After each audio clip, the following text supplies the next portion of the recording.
گالی بک دیا، اب مردود نہیں کہہ دیا اس کو. بولو شیطان کو مردود کہا آپ نے؟ کیوں کہا؟ شیطان کو مردود کہنا یہ قرآن کی بولی ہے، عبادت الہی ہے. نیت سے لے کر سلام تک، نماز سے باہر ہونے تک، یہ پوری نماز ذکر الہی ہے، عبادت الہی ہے. اسی میں اعوذ باللہ من الشیطان الرجیم پڑھتے ہیں. دشمن پر آپ پہلے رجیم کہتے ہیں، دشمن کو آپ رجیم کہتے ہیں، مردود کہتے ہیں. کیوں؟ اس نماز میں، ذکر الہی میں، عبادت الہی میں شیطان کو مردود کہا جائے. ہاں پروردگار دیکھنا چاہتا ہے کہ پہلے میرے دشمن سے رشتہ کاٹا ہے کہ نہیں. میرے اور میرے حبیب سے تو نے کیسے رشتہ جوڑا ہے، پہلے وہ دیکھیں گے کہ دشمن سے رشتہ کاٹا ہے کہ نہیں. دشمن سے سٹا ہوا تو نہیں ہے، ہٹا ہے یا سٹا ہے، وہ دیکھنا چاہتے ہیں. تو بندہ مومن اعوذ باللہ من الشیطان الرجیم کہہ کر اس بات کا اعلان کرتا ہے کہ ہم مولا سے سٹے ہیں، شیطان سے ہٹے ہیں. تو اب شیطان کی جتنی ذریت ہے، توجہ چاہوں گا، ان تمام ذریتوں سے بھی آپ کو ہٹنا ہے. ایسا نہیں آدھا ادھر آدھا ادھر، یہ بھی ٹھیک وہ بھی ٹھیک، حلوہ بھی ٹھیک گوبر بھی ٹھیک، یہ ہو ہی نہیں سکتا. ارے جو رجیم ہے وہ رجیم ہے. پہلے شیطان کو رجیم کہہ دو، اس کے بعد مجھے رحمان و رحیم کہنا. جی تب مجھ سے سٹنا، پہلے ادھر سے ہٹنا.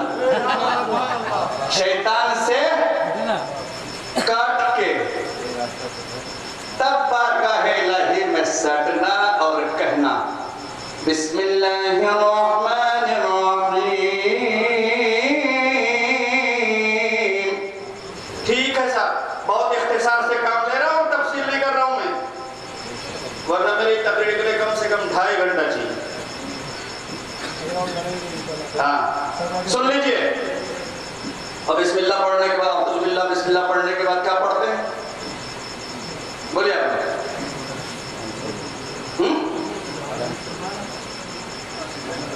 ارے وہ تو پڑھ لیا پہلے.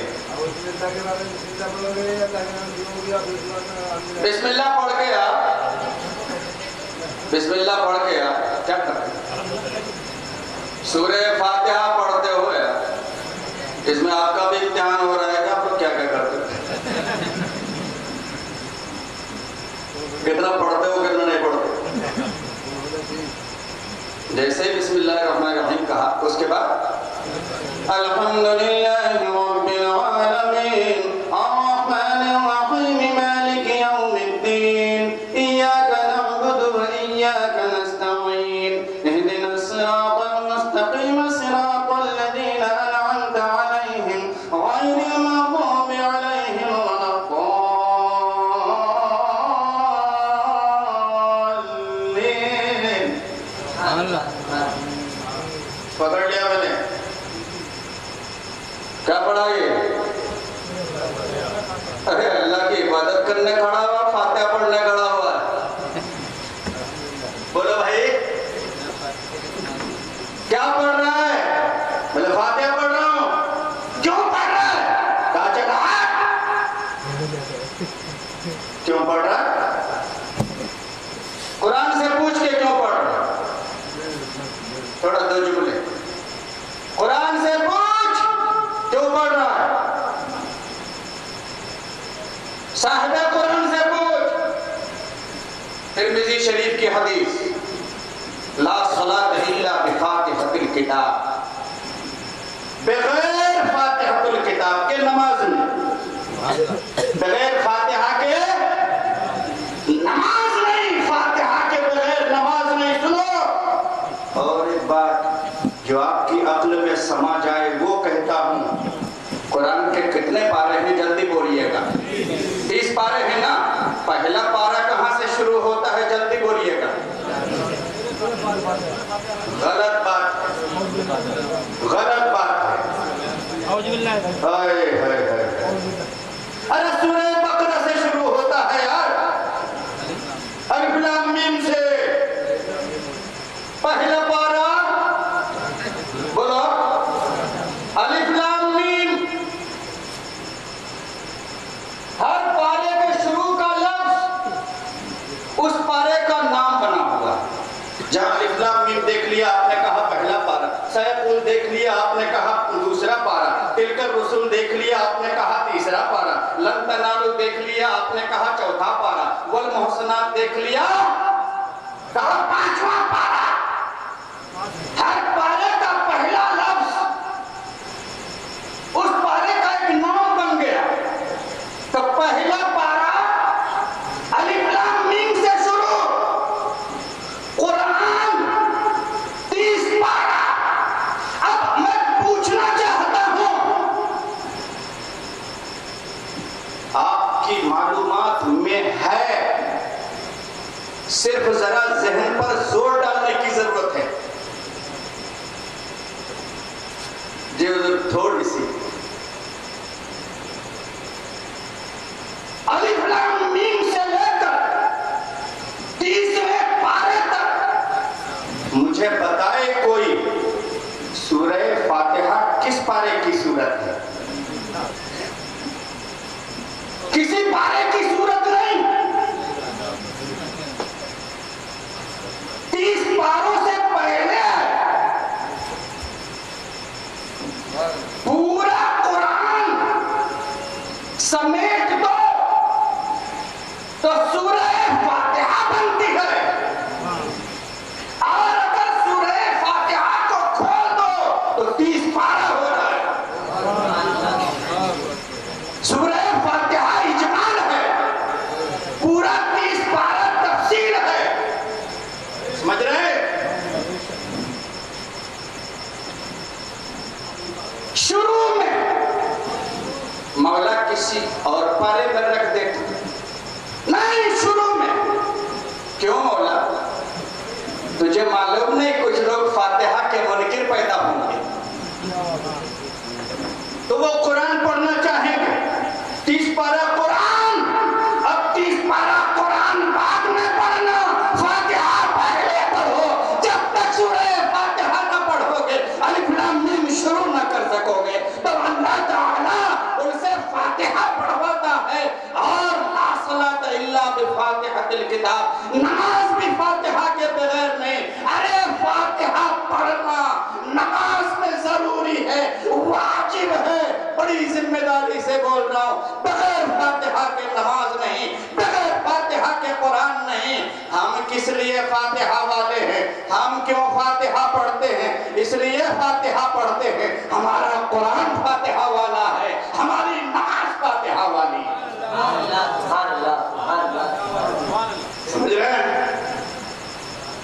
سلام بہت مختصر ہے، التحیات للہ والصلوات والطیبات، السلام علیکہ، بولیے ذرا جلدی سے، ایھا النبی، عبادت خدا کی، سلام نبی پر، مخاطب نبی، اے نبی آپ پر سلام۔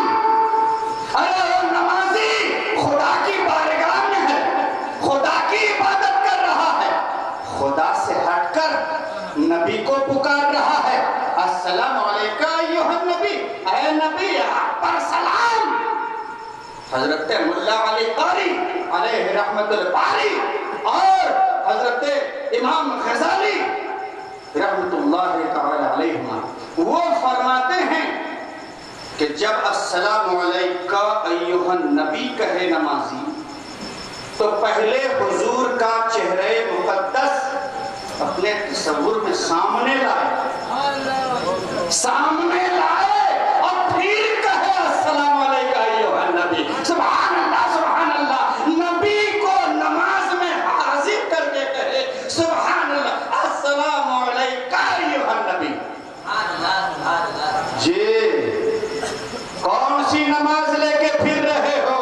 یہ فاتحہ والی نماز ہے. اگر فاتحہ سے چڑ ہے، سلام سے چڑ ہے، تو وہ نماز پڑھو جس میں فاتحہ نہ ہو، وہ نماز پڑھو جس میں سلام نہ ہو. اسی لیے ہمارا عقیدہ اہل سنت بہت مضبوط ہے اور اسی عقیدے کا پرچار زندگی بھر مجدد مراد آبادی نے کیا. جی اسی کی حفاظت فرمائی ہے اور اس پر جس نے بھی شبخو مارنے کی کوشش کی، ہر ایک کی میرے مجدد نے دھجی اڑا دی. اور اتحیات پڑھنے کے بعد تفصیل کچھ بھی نہیں، خالی یہ بتا رہا ہوں کہ آپ نماز پڑھتے ہو، نماز میں کیا پڑھتے ہو. اتحیات کے بعد آپ کیا پڑھتے ہو؟ آخری رکعت میں اگر 4 رکعت والی ہے یا 3 رکعت والی ہے تو اتحیات پڑھ کے تو اٹھ جاتے ہو، تو کچھ نہیں پڑھتے. ارے بھائی آخری رکعت میں، ارے بھائی اتحیات کے بعد اللہم صلی علی محمد وعلا،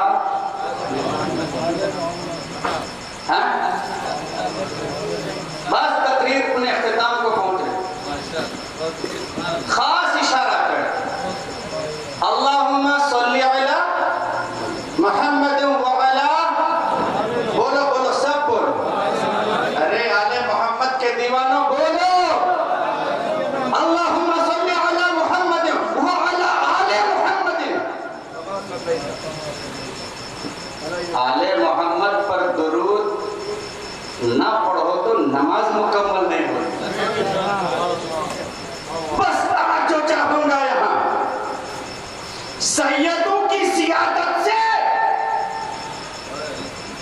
اتنا اس لیے بولنا پڑا مجھے کہ لکھ رہے ہو، پرچہ چھاپ رہے ہو، ظالموں یہ لوگوں کو گمراہ کرنے کا کام کر رہے ہو کہ عقیدہ بنا لو. ان کے الفاظ بول رہا ہوں، اس پرچے میں لکھا ہے عقیدہ بنا لو کہ سیدوں کی سیادت سے اعلیٰ مقام ہمارے اعلیٰ حضرت کا ہے. عقیدہ بنا لو. یہ نیا عقیدہ بنانے کے لیے کہا ہے. معاذ اللہ صدبار معاذ اللہ. بتاؤ اس سے آدمی گمراہ ہوگا یا راہ پر رہے گا؟ کتنا بڑا ظلم ہو رہا ہے اس وقت، کیا اندھیر مچا رکھا ہے ان لوگوں نے، ان کو سمجھ نہیں آتی ہے. اسی لیے ایک محاورہ آپ بھی بولتے ہیں، ہم بھی بولتے ہیں اکثر، خدا جب دین لیتا ہے اپنے چھین لیتا ہے. اسی لیے میں نے شروع میں کہا تھا نور سے جن کو واسطہ ہی نہیں ہے، کبھی دور تک کبھی کوئی واسطہ نہیں ہے، جو نور سے قطعی دور ہے ان کو کیا نظر آئے گا؟ ارے بصیرت تو پہلے سے جا چکی تھی، اب تو بصارت بھی چلی گئی ہے، اب تو بصارت سے بھی محروم ہو گئے ہیں. یہ وہ آل محمد ہے، یہ وہ آل رسول ہیں کہ قیامت تک کے آنے والے دنیا میں جتنے آل رسول ہوں گے ہر آل رسول اس میں شامل ہے. اللہم صلی علی محمد وعلا آل محمد. تمہارا تذکرہ کہاں؟ تم کہاں ہو؟ کہیں ایسا تو نہیں کہ چپکے سے وہ بھی پڑھ ڈالتے ہو؟ دو جملہ ذرا پڑھ جاتا ہے. حضرت شیخ سعدی رحمت اللہ تعالیٰ علیہ کا شعر ہے، خدایا بحق بنی فاطمہ. بنی فاطمہ یہ اولاد رسول، آل رسول کو بنی فاطمہ، حضرت فاطمہ تو زہرا خاتون نے جنت کی اولاد رضی اللہ تعالیٰ عنہ وارضاہ عنہ. خدایا بحق بنی فاطمہ کہ بطول ایمان کنم خاتمہ، اگر دعوتم رد کنی و قبول منو دست و دامان آل رسول. یہ حضرت شیخ سعدی علیہ رحمت و رضوان کا شعر کہ منو دست و دامان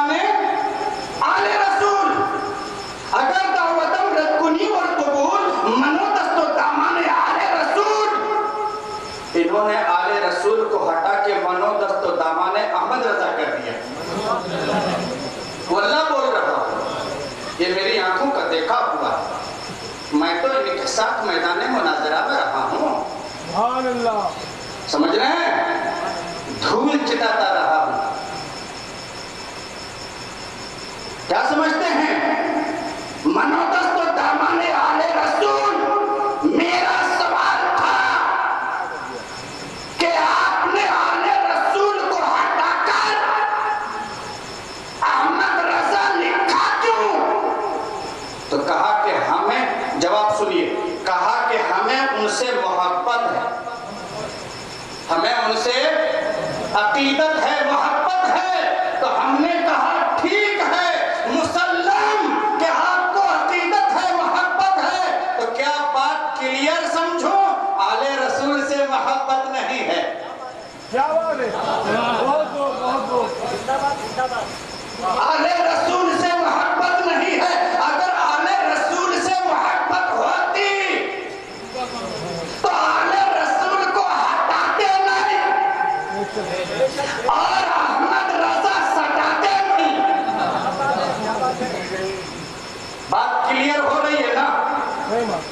بولو بھائی. تو کہیں ایسا تو نہیں کہ نماز میں بھی ڈنڈی ماری کرتے ہو، درود میں بھی ڈنڈی ماری کرنے لگے ہو؟ اب تمہارا کیا ٹھکانا؟ جب ادھر ڈنڈی ماری کر سکتے ہو تو شاید ادھر بھی ڈنڈی ماری کر دو.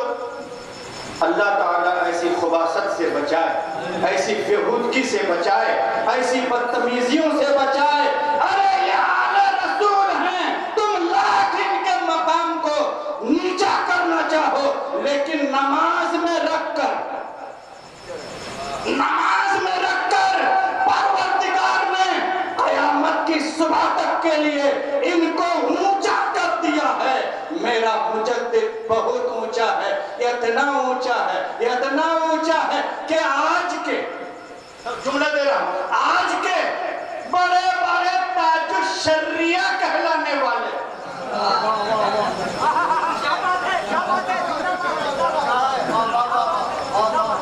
لوگ جب یہی کہتے ہیں، اچھا ایک نعرہ لگتا، بولنے پر مجبور ہو